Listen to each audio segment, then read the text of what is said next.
მაგრამ პირველ რიგში ხო თქვენ ამ ქვეყნის მოქალაქე ხართ და ამ ქვეყანაზე ხართ შეყვარებული, როცა ხოცავენ ქუჩაში ახალგაზრდებს, ხო? მით უმეტეს თქვენ ძალიან გავლენიანი ადამიანი ხართ, მარტო საქართველოში არა, ძალიან ბევრი პარტნიორი ყავთ, ხო? თქვენ სხვანაირად შეგეძლოთ, რომ გაგეხმაურებინათ, რომ ქუჩაში ახალგაზრდებს ხოცავენ. რატომ არ გამოვიდა ახალგაზრდებს?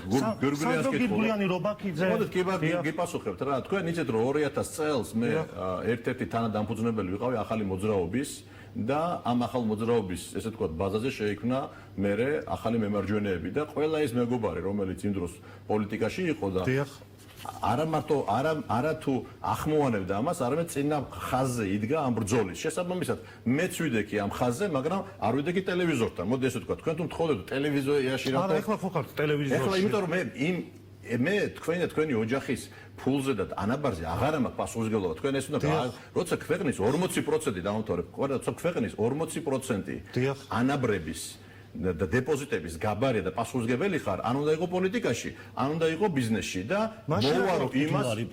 მაშინ ეთქვა თუ არის ბიზნესზე. კიდევ ვიმეორებ. ეხლა თქვენ მომისურეთ კიდევ ვიმეორებ რა. თქვენ თუ ამბობთ, რომ ესე იგი რაღაც მოვლენის გამო მე უნდა მიმეტოვებინა კომპანია უბრალოდ იმ თქვენ სად იყავით? თქვენ მიატოვეთ ტელევიზია?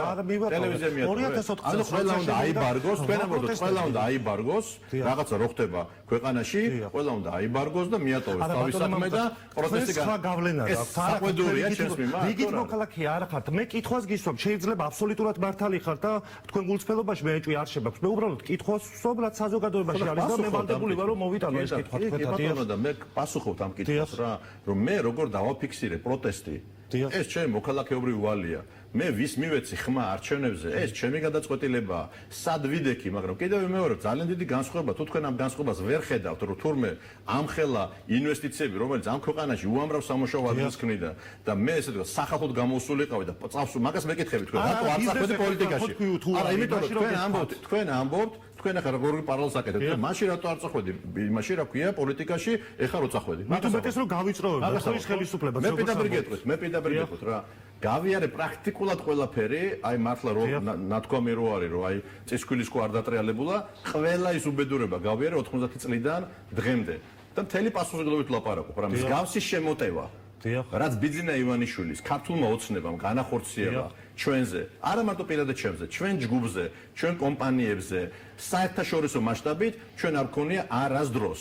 აი ეს არის მთელი ამის ფორმულა. თქვენ შეგიძლიათ შეადაროთ, იმიტომ რომ მათ აერჩეს მარტივი რაღაცა, ჯობია რომ ერთ ყველაზე დიდ ჯგუფს ჭკუა ვასწავლოთ, ესე თქვა, ბჭყალებში, რომ სხვებმა ხმა არ მოიღონ, აი დაახლოებით ესეთი ამბავია რა.